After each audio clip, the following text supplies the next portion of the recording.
Hello students, you are most welcome on my channel Active Class for Science and Maths. In my physics class today we will discuss derived quantities and their units. Derived quantities are the quantities which are formed by the basic quantities by the multiplication or division of basic quantities are basic units.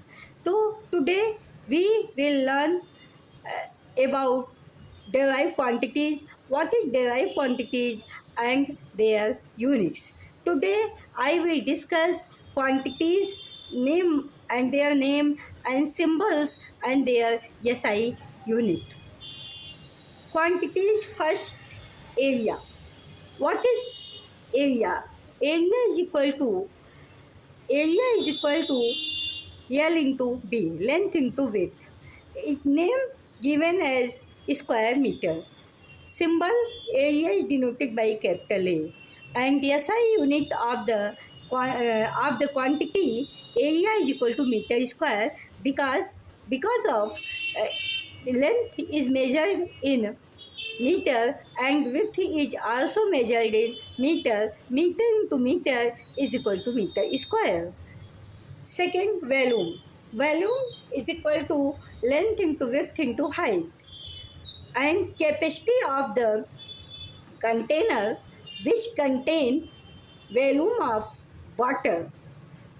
It is name given by cubic meter. Cubic meter, it means meter cube, denoted by symbol capital V. Symbol of the volume is capital V and the SI unit of the volume, length into width into height, it is denoted by meter into meter into meter is equal to meter cube. Third है density. Density name density mass into mass. Density is named kilogram per cubic meter. Is denoted by rho. And SI unit of the density kg per meter cube. 4 है speed. Speed is equal to distance upon time.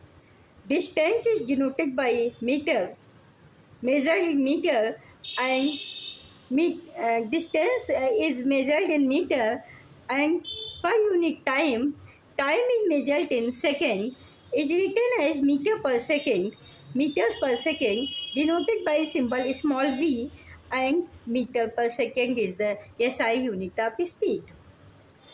Fifth है acceleration. Acceleration rate of change of velocity. Rate of change of velocity is equal to named as meter per second squared. Means symbol is small a. Acceleration is denoted by small a and the SI unit of the acceleration meter per second square. Because of rate of change of speed. Speed speed का m upon Yash speed into time, it is written as second, it means meter per second square. 6 है आपका pressure. Pressure name pascal.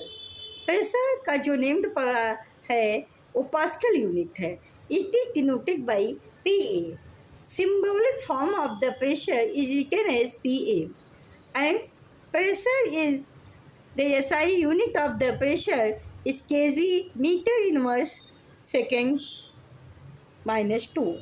It written as kg upon meter second square.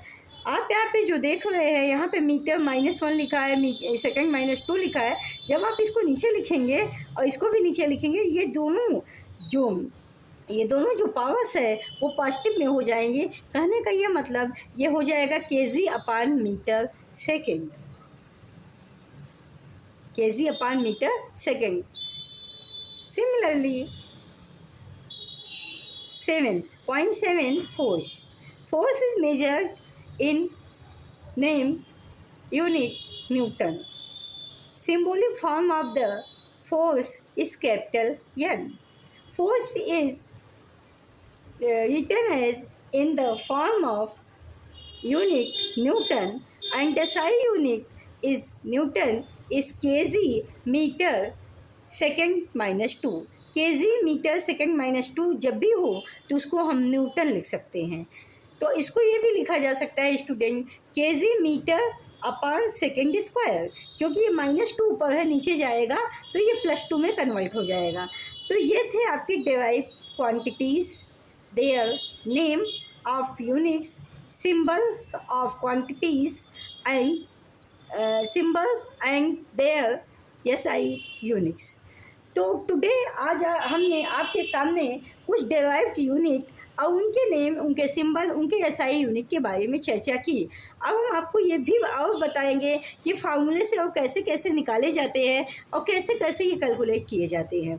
तो जैसे density का formula क्या होता है, pressure का formula क्या होता है, तो जो फार्मूला है उसी के बेस पे ये यूनिट लिखे जाते हैं। जैसे मास को हम केजी में, लेंथ को हम मीटर में, टाइम को हम सेकंड में मेज़र करते हैं। अब मीटर अगर है तो लेंथ भी इससे मेज़र हो जा सकती है, विड्थ भी मेज़र हो सकती है और हाइट भी मीटर में ही मेज़र होती है। Similarly volume means length into width into height, तो लेंथ भी मीटर में लिखते हैं, हाइट भी मीटर में लिखते हैं, विड्थ भी मीटर में लिखते हैं। तो इस तरह जब मीटर इंटू मीटर होता है तो मीटर क्यूब हो जाता है, या क्यूबिक मीटर भी इसको लिख सकते हैं। तो ये थे हमारे SI यूनिट्स, ये थे सिंबल्स, ये थे number, name of quantities, and quantities are here and there SI unit and symbols of quantities. तो आज हम आपके सामने ये सारी चीज़ों के बारे में डिस्कस किए। अभी डेराइव्ड यूनिट बहुत सारी हैं जिन पर हम चर्चा करेंगे, उसके साथ साथ हम आपको डायमेंशंस भी बताएंगे। देखिए स्टूडेंट, जो क्वांटिटीज़ होती है और उस क्वांटिटीज़ का जो फार्मूला होता है, उसी फार्मूले पर और कौन सा चीज़ किस में मेज़र किया जाता है, उसी पर हमारी SI यूनिट निकाली जाती है और इसी पर हमारा डायमेंशंस भी निकाला जाता है। तो हम आपको इसके बारे में चर्चा करेंगे आगे के क्लास में। अभी आप इतना देखिए कि कैसे डेराइव यूनिट और उसका सिंबल, उसका SI यूनिट लिखा गया है और उसको किस फॉर्म में लिखा गया है। इस पे बहुत सारे यूनिट जो अभी आगे भी हम फार्मूले के माध्यम से डिस्कस करेंगे। अगर आपको ये वीडियो पसंद आती है तो इसको लाइक शेयर सब्सक्राइब करना मत भूलिएगा। इसको अपने फ्रेंड्स में भी शेयर कीजिएगा ताकि उन्हें भी इसका बेनिफिट मिल सके। तो आज के लिए इतना ही, कल फिर मिलेंगे। Thank you so much, all the best, good afternoon, be healthy, be happy in your life. अगर आपको हमारा ये वीडियो पसंद आता है तो आप इस पर प्लीज़ इसकी कंटिन्यूटी को बनाए रखिए ताकि हम आपको आगे भी क्लासेस दे सकें और आप इसका बेनिफिट ले सकें। Thank you so much, all the best, love to you all, good afternoon.